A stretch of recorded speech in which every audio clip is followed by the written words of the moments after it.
Nə istəyirsən? Pul istəyirsən, hə? Gəl, deyək, ayaqqabımı yala ver. Yer geçinə məşğul ol. Gel başqalarına istə. Deyə o qədər adam var, gel başqalarına istə. Gel burada.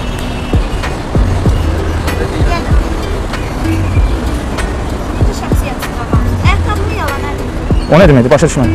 Bu qədər şəxsiyyət, ayaqqabımı nədir, yalan nədir? Sizə nə adiyyatı var ki? Necə nə ədiyyatı var? Hə.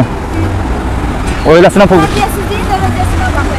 Başa düşmədin mi? Siz çox tərbiyəsiz bir insansınız. Sizə nə adiyyatı var ki? Sizə çox tərbiyəsiz bir Yer geç buradan, hə? tərbiyəsiz. Ay, nə edirsiniz siz?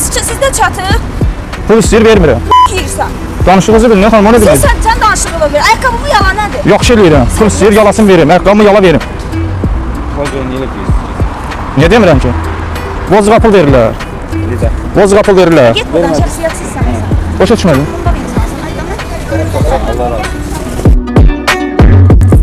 Gel canım ol buradan.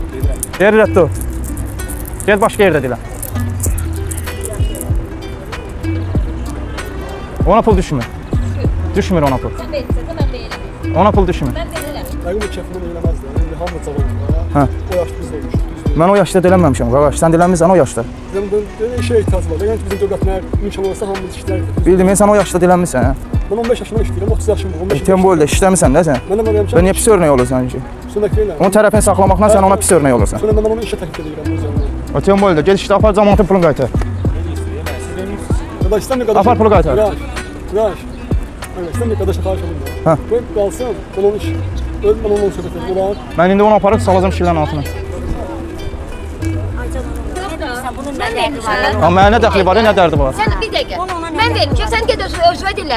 Bir dakika. Ben vermişim o pulu. Sen vermemişsin ki. Sen seviyevi. Bu da bəcə xəstədir. Neyi görsə pul lazımdır. Yok. Dilənməyə yaxşı baxırsan, işləməyə. Ehtiyac olan işləyir.